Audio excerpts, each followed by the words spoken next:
রেস্টুরেন্টে ঢুকতেই রোবট নয়, বাটলার নয়, আসছে ট্রেন। জাপানের এই ইউনিক রেস্টুরেন্টে খাবার সার্ভ করে ছোট টয় ট্রেন, আর এটাই এখন বিশ্বজুড়ে ভাইরাল। প্রথম দেখায় মনে হবে এটা কোনো শিশুদের খেলার জায়গা বা রেল মডেল প্রদর্শনী।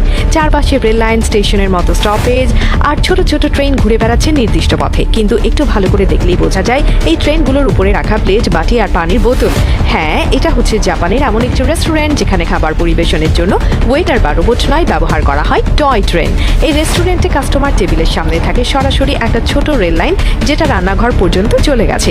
আপনি যখন খাবারের অর্ডার দেন, সেটা সরাসরি যায় রেস্তোরাঁর কম্পিউটার সিস্টেমে। তারপর সেই অর্ডার অনুযায়ী রান্নাঘর থেকে নির্ধারিত ট্রেন লাইনে ছোট একটা ট্রেনের পিছনে খাবারবাহী বক্স লাগিয়ে ট্রেন চালিয়ে দেওয়া হয়। এই ট্রেন নির্দিষ্ট ট্র্যাক ধরে সোজা চলে আসে আপনার টেবিলের সামনে। আপনার জন্য ট্রেন থেমে যায় নির্দিষ্ট টেবিল নাম্বারে। আপনি খাবার তুলে নিলেই ট্রেন আবার নিজে থেকে ফিরে যায় রান্নাঘরে বা ডকিং স্টেশনে। এর ফলে সার্ভারদের দৌড়ঝাঁপ নেই, ভুল অর্ডার নেই, এমনকি কারোর সঙ্গে সরাসরি যোগাযোগ করারও দরকার পড়ে না।